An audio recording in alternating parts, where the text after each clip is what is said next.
while word count is not a ranking factor, what we did find is the more words we wrote, because we added our experience using the product, because we included all the specs we could find about the product, because we included a ton of information about the designer or the manufacturer, the better we did. So now let's move into some of the pitfalls that you should avoid. So while it's not a penalty, you should avoid publishing duplicate content, which can result in your pages being less visible, possibly push back a page or two. You don't need to do for a product that page plus a separate page for it offered in green, plus a separate page offered it in blue.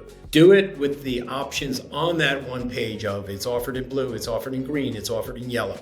Don't create multiple pages. It's duplicate content. It will also create what's called your index. Your index is like the number of pages in a book. And every time you create a new page, your index gets larger.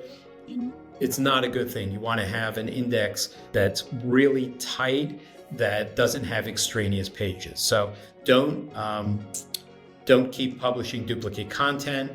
Like I said, it will make your content less visible.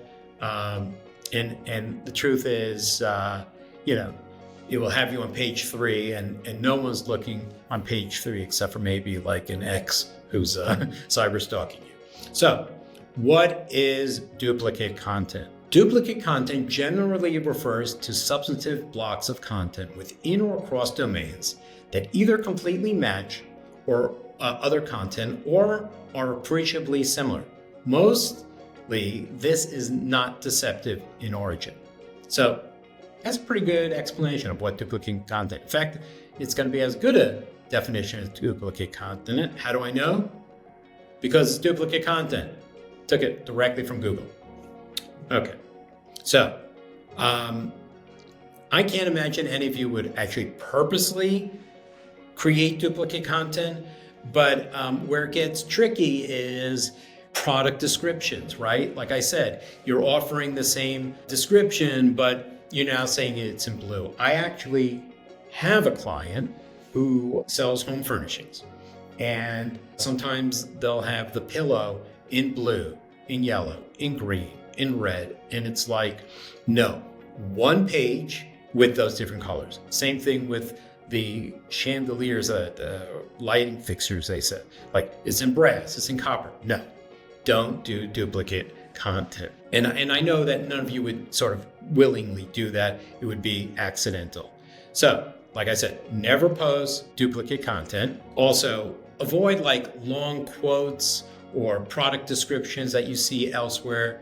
Don't repeat the same headline, right? It's sometimes this is a problem with products. Find a way to make it a tiny bit different. Add something else about it. You don't want to do large, medium, and stuff, but find a different way to do it so that you don't have the exact same thing. And then the last thing is never post duplicate content.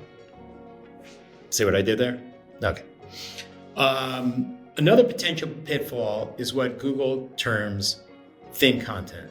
So be aware of this. Now, thin content is a very nuanced thing, right? Hey, if you're enjoying this content, you're going to love the masterclasses that we host on a regular basis. We've got over 1,000 members in our private community, and over 400 of them are already doing over $1 million.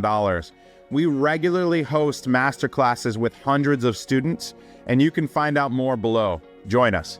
Thin content is essentially content that's low quality, not authoritative, offers little or no added value to the visitor. It's flimsy. As a result, it ranks lower in search, has less visibility.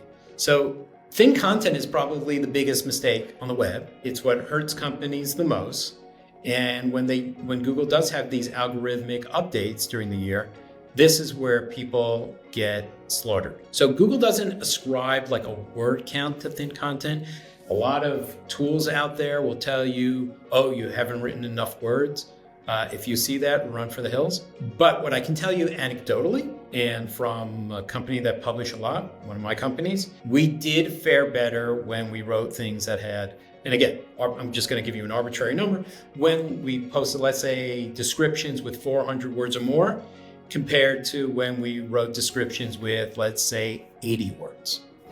Again, Google doesn't care about word count, and word count isn't what decides what is thin or not. You should just make sure you use enough words to fully exude authoritativeness, trustworthiness, expertise. So if it's not based on word count, why did my 400 word descriptions do better than my 100 word ones?